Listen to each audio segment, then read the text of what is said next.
Hello students, welcome to online class. My name is Vipin Gupta. I am your mathematics mentor.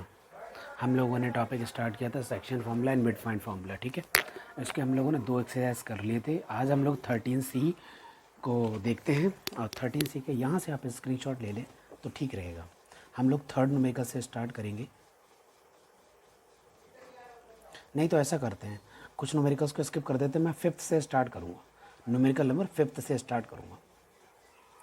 कुछ question jump भी करने चाहिए, आप लोग भी किया करो। ओके, आई होप आप लोगों ने स्क्रीनशॉट ले लिया होगा।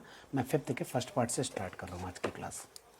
तो न्यूमेरिकल नंबर 5th का न्यूमेरिकल क्या है? A line segment joining A B is divided in the ratio 1:3 at point P. मतलब एक डायग्राम है, उसमें पी ए और ये बी दो गिवन है और इनके जो कोऑर्डिनेट है वो लिख देता हूँ। वो क्या क्या है? -1, 5/3 और b कितना है? a, 5 और इनके बीच में p पॉइंट है, उसका रेशियो 1:3 है। मतलब p इधर कहीं होगा तभी तो 1 इधर वाला पार्ट होगा, 3 बड़ा होगा तो 1:3 ये p बताता है। Where the line segment A B intersect the Y axis, मतलब यहीं पर ये वाई एक्सिस वाला पॉइंट है। तो वाई एक्सिस को कोई भी पॉइंट होता है तो उस पॉइंट को हम लोग क्या लेट करते हैं? हमेशा 0, b लेट करते हैं। ये बात याद रखने वाली होती है, ठीक है। अब हमारे पास पहला पार्ट आया। पहले पार्ट में उन्होंने बोला है कैलकुलेट द वैल्यू ऑफ ए। यहाँ एक अननोन क्वांटिटी ए भटक रही है, इसको फाइंड करना है। तो कोई भी रेशियो वाला पॉइंट होता है, इंटरनल जो सेक्शन डिवीजन होता है, तो सेक्शन में इंटरनली डिवीजन होता है, एक एक्सटर्नल होता है, एक इंटरनल। हमारे सिलेबस में इंटरनल पार्ट है, तो उसका जो पॉइंट है पी, उसका जो एब्सिसा वाला पार्ट है वो है 0। तो एब्सिसा निकल के आया 0। वो निकलता कैसे? यहाँ वाला रेशियो 1, उसकी मल्टीप्लाई ए के साथ होती है, तो 1 मल्टीप्लाइड बाई ए, फिर हम प्लस लगाते हैं, फिर इस 3 की मल्टीप्लाई -1 के साथ करनी पड़ती है। तो दोनों के एब्सिसा यूज़ हो गए और डिवाइड में उन रेशियो को ऐड करना होता है। और 0 के साथ दोनों के साथ खत्म हो जाएगा, 4 खत्म हो गया तो ये आ गया ए और ये आ गया -3। इसका मतलब हुआ ए की वैल्यू आ गई 3। तो ये पहला पार्ट तो बहुत ईजी हो गया, निकल कर आ भी गया, आंसर आ गया। अब हम सेकंड पार्ट यहीं सॉल्व कर लेते हैं, पेपर को वेस्ट करना गलत बात होता है। Calculate the coordinates of P, तो पी के पॉइंट बताना है, तो मतलब बी फाइंड करना हुआ। तो बी कैसे निकालेंगे? तो बी की वैल्यू निकालने के लिए तो 1 की मल्टीप्लाई 5 के साथ करते हैं, तो 1 की मल्टीप्लाई 5 के साथ कर दी, और 3 की मल्टीप्लाई करते हैं 5/3 के साथ, और डिवाइड कर दो 1 + 3। 3 से 3 उड़ा दो, यहाँ भी 5 है, यहाँ भी 5 है, और डिवाइडेड में 4 है, तो 5 5 10 हो जाएगा, 10 डिवाइडेड बाई 4। इसका मतलब कितना हो गया? ये हो जाएगा 5/2। तो बी की वैल्यू आपके पास आ गई 5/2। मतलब पॉइंट आपको फाइंड करना था, तो पॉइंट जो पी होगा वो होगा 0, 5/2। This is your final answer. ये न्यूमेरिकल नंबर 5 आपका कंप्लीट हो गया, ठीक है। अब हम लोग बात करते हैं न्यूमेरिकल नंबर 6 की। This is numerical number 6। In what ratio is the line joining A 0,3 B 4, -1 divided by the x axis? x axis से डिवाइडेड हो रही है, ये लाइन है आपके पास A और ये B, इनके कोऑर्डिनेट भी लिख लेते हैं। तो 0,3 यहाँ पर एक पॉइंट है और फिर B पॉइंट है 4, -1, ये पॉइंट है, ठीक है। और ये एक्स एक्सिस से कहीं डिवाइड हो रही है। अब ये नहीं पता कहाँ डिवाइड हो रही है, तो मैंने यहाँ मान लिया ये डिवाइड हो रही है एक्स एक्सिस से। अगर एक्स एक्सिस से डिवाइड हो रही है तो उसका पॉसिबल कोऑर्डिनेट A, 0 रहा होगा, हमें नहीं पता, ठीक है। तो आगे पढ़ते हैं क्वेश्चन को। क्वेश्चन नंबर 6 में क्या है? यहाँ तक हो गया। Write the coordinates of the point where A B intersect the X axis. तो मुझे फाइंड करना है, तो सबसे पहले हमें रेशियो भी तो नहीं पता। Let ratio is λ/1। रेशियो हमने लेट किया। ये 0 पॉइंट है ना जो ऑर्डिनेट, ये कैसे निकल के आएगा? तो 0 की वैल्यू निकल कर आएगी λ multiplied by -1, λ multiplied by -1 plus 1 multiplied by 3। Divide कर देते हैं और डिवाइड हो जाएगा λ+1। ये 0 के साथ आपका खत्म हो गया, -λ+3। इसका मतलब हुआ λ की वैल्यू आ गई 3। इसका मीनिंग हुआ रेशियो आ गया 3:1, क्योंकि 3 डिवाइड बाई 1 है ना, तो रेशियो 3:1 आ गया। अब हमें रेशियो मिल गया, अब हमें चाहिए ए। तो ए को कैसे फाइंड करेंगे? ए का मतलब है λ मल्टीप्लाइड बाई 4, तो 4 लैम्डा लिख देता हूँ। अब 1 मल्टीप्लाइड बाई 0, तो ये 0 हो जाएगा, डिवाइडेड बाई λ+1। आपको ए फाइंड करना है, लैम्डा की वैल्यू 3 है, तो मैं यहाँ डायरेक्ट लिख देता हूँ। तो 4 मल्टीप्लाइड बाई 3, 0 खत्म करो, और ये 3 + 1 इट मीन्स 4। तो 4 multiplied by 3 divided by 4, 4 4 cancel out हो गया, तो ए की वैल्यू मिल गई 3। तो पॉइंट जो पी निकाल रहे थे वो था A, 0। ए की वैल्यू है 3, 0। तो पॉइंट समझ में आपको ये निकालना जरूरी क्यों था, यहाँ लैम्डा यूज़ करना था, इसलिए हमने पहले इसको निकाल दिया। तो आपका आंसर यहाँ पर आ चुका है। तो न्यूमेरिकल नंबर 6 भी हमने सॉल्व कर लिया। अब हम लोग बात करते हैं न्यूमेरिकल नंबर 7 की। आई होप जल्दी समझ में आ गया होगा। मैं टाइम दे देता हूँ कुछ, जल्दी से इसका स्क्रीनशॉट लेने हैं आप लोग।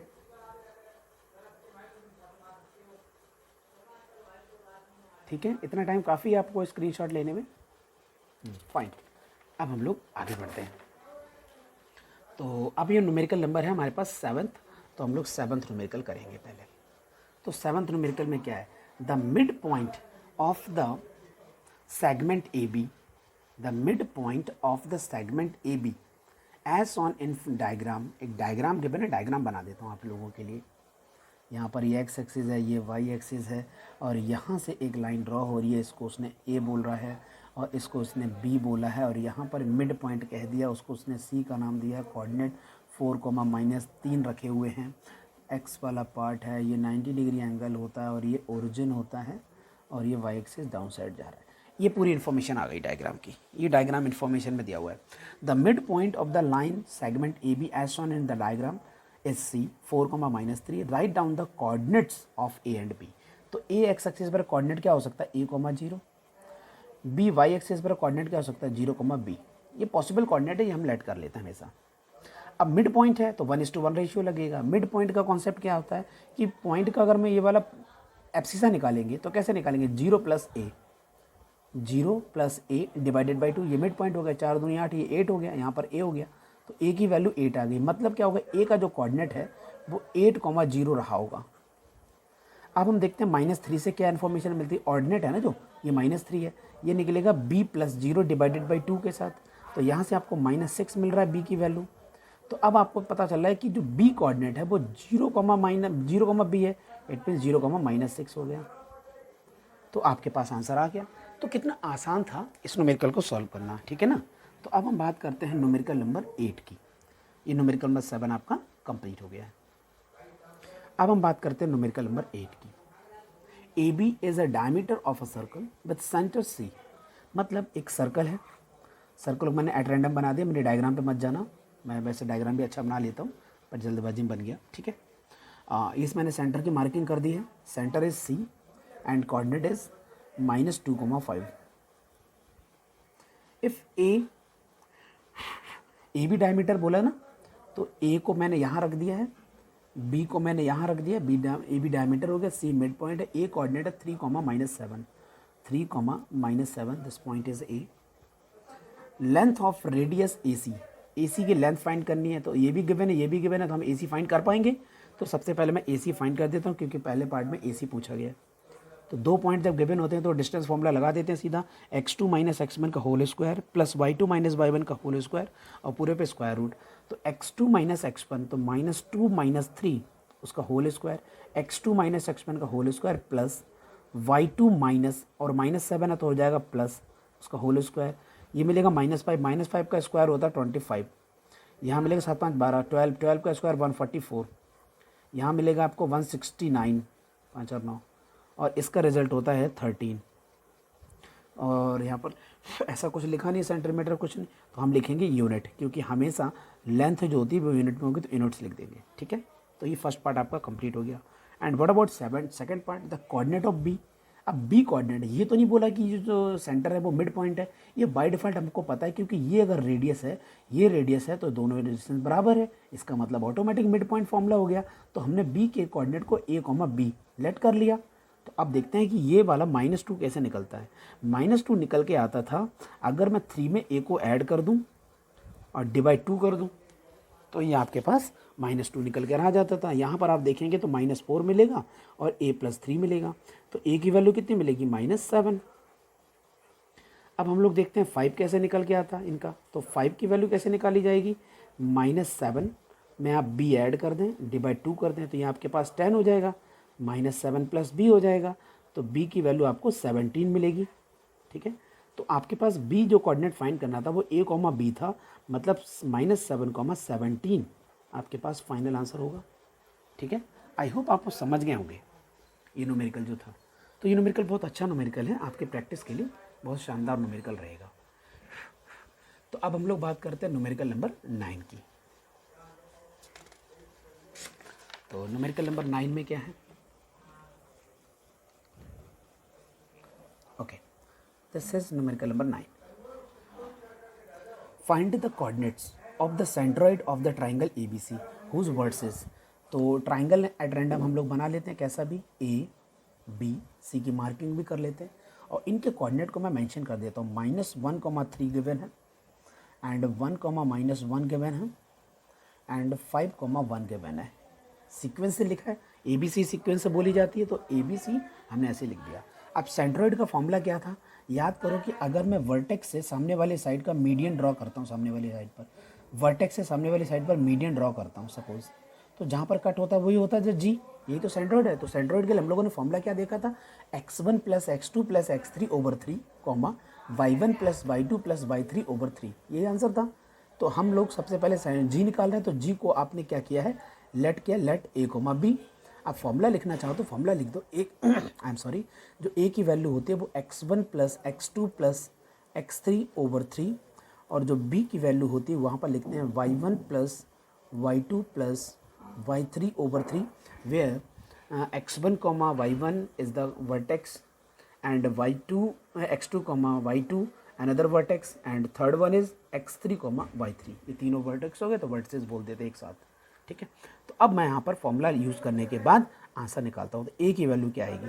-1 + 1 + 5/3. It means 5/3. बी कैसे निकाला जाएगा?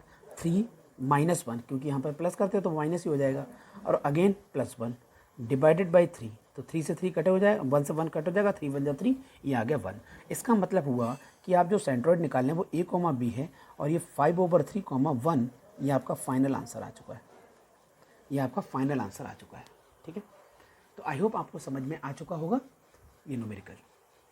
तो एक न्यूमेरिकल और देख लेते हैं, न्यूमेरिकल नंबर 10. क्योंकि मैं न्यूमेरिकल लगातार करते रहूँगा और फिर ऐसा ना हो कि आपको कुछ भी समझ में आए, तो आप लोग प्रैक्टिस भी बेटे बहुत करना. आप, मैं बता दे रहा हूँ. The mid point of the line segment of the joining this and this, find the values of the mid point of the line segment joining this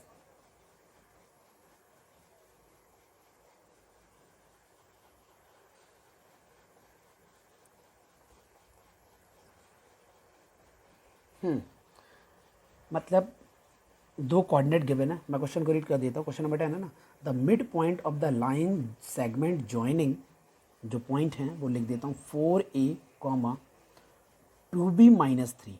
एक पॉइंट ये है एंड -4, 3b. दूसरा पॉइंट ये. सपोज अगर ये a है तो ये b है और इनका जो मिड पॉइंट है इज, वो भी लिखा हुआ है 2, -2a. Find the values of. अगर ये मिड पॉइंट है तो 1:1 रेशियो, मिड पॉइंट फॉर्मूला. तो वो फॉर्मूला हमारा क्या कहता था? सेंटर का अगर हम निकालते थे 2, तो 2 कैसे निकाला जाता था? 4a में आप ऐड करेंगे क्या? -4a और डिवाइड करेंगे 2 से. तो 2 × 2 = 4, 4 = 4 कॉमन, a - 1. 4 से 4 खत्म करेंगे, 1 मिलेगा, ये -2 हो जाएगा. तो -1 इधर जाके +1 हो जाएगा, तो 1, 1, 2 हो जाएगा. तो a की वैल्यू आपको 2 मिल जाएगी. अब हम दूसरे पहले बात करते हैं, तो -2a है. -2a को अगर मुझे सॉल्व करना है तो 2b - 3, ये फर्स्ट पार्ट है, और सेकंड पार्ट इसका है 3b. और डिवाइड करेंगे तो 2 से डिवाइड कर दें. आप डिवाइड करेंगे तो आप 2 से इसको डिवाइड कर दें. तो यहाँ पर आपको a की वैल्यू, a की वैल्यू तो 2 है, 2 × 2 = 4, तो -4 × 2. ये मिल रहा है 2b और ये मिल रहा है 3b, तो ये आपको 5b मिलेगा, -3. 4 दूनी 8, -8 है, -3 कट जाएगा, तो -5 = 5b. 5 से 5 खत्म करेंगे तो a की वैल्यू -1 मिलेगी. इसका मतलब हुआ उसने पूछा था a आ गया 2, उसने पूछा था b, तो b आ गया -1. यही दोनों आपके आंसर्स हैं. ठीक है, तो ये न्यूमेरिकल भी आपका सॉल्व हो गया. अब बिल्कुल ऐसा ही न्यूमेरिकल एक और है, क्वेश्चन नंबर 11. बिल्कुल सेम न्यूमेरिकल है, तो मैं उसको प्रैक्टिस के लिए करवा देता हूँ. न्यूमेरिकल नंबर 11 क्या लिखा हुआ है? The mid point of the line joining, तो a b. अब a की वैल्यू लिखी है उन्होंने 2a, 4 और उन्होंने b की वैल्यू लिखी है -2, -2b. -2, करेक्ट। और इज़ उनका जो मिड पॉइंट है वो है, मिड पॉइंट जो है वो यहाँ पर लिख देता हूँ 1, 2a+1, ये लिखा हुआ है 2a+1, करेक्ट। तो मिड पॉइंट है, तो मिड पॉइंट में 1 कैसे निकल के आया होगा? मिड पॉइंट में 1 निकल के आया होगा जब आप 2a में आपने ऐड किया होगा, -2 को डिवाइड 2 किया होगा, तो 2 बन जा 2, तो 2a -2 को इधर भेजेंगे तो 4 हो जाएगा, 4 2a, तो a की वैल्यू कितनी आ गई? 2 आ गई है। b के बारे में अगर बात करनी है तो 2a+1 कैसे निकल के आया होगा? जब आपने 4 में 2b को ऐड किया होगा, डिवाइड 2 किया होगा, a की वैल्यू आपने 2 निकाली, 2 2 4, 4 1 5 हो गया, तो 5 की मल्टीप्लाई 2 के साथ करेंगे, और यहाँ पर 4 + 2 भी लिखा है, और यहाँ पर ये नज़र आ रहा है मुझे 10, तो 10 4 6 मिलेगा, 2 से डिवाइड करेंगे तो b की वैल्यू आपको 3 मिल रही है। तो आपको देख रहे हैं कि a की वैल्यू 2 आ गई है और b की वैल्यू 3 आ गई है, और यही दोनों आपके आंसर हैं, यही तो आपके टारगेट हैं। ठीक है, तो मेरे हिसाब से आज के लिए इतना ही न्यूमेरिकल्स रखते हैं, क्योंकि फिर हम लोग काफ़ी आगे भाग जाएंगे और बच्चे छूट जाएंगे हमारे पीछे। ठीक है, तो आज का लेक्चर बस इतना ही रखते हैं, हालांकि 2-3 मिनट का कम है अभी 20 मिनट्स में, बट कोई बात नहीं, 11th हो गए, आज हमने काफ़ी न्यूमेरिकल्स कर लिए, मतलब 5 6 7 8 9 10 11, तो 7 न्यूमेरिकल हो गए। एक्चुअली स्पीड अच्छी है और न्यूमेरिकल्स थोड़े ईजी ज़्यादा हैं मेरे लिए, तो वो जल्दी हम लोगों ने कवर कर लिए। थैंक यू, आज का लेक्चर यहीं पर एंड करते हैं हम लोग, फिर बाकी लेक्चर्स बाद में देखते हैं। Okay, bye bye.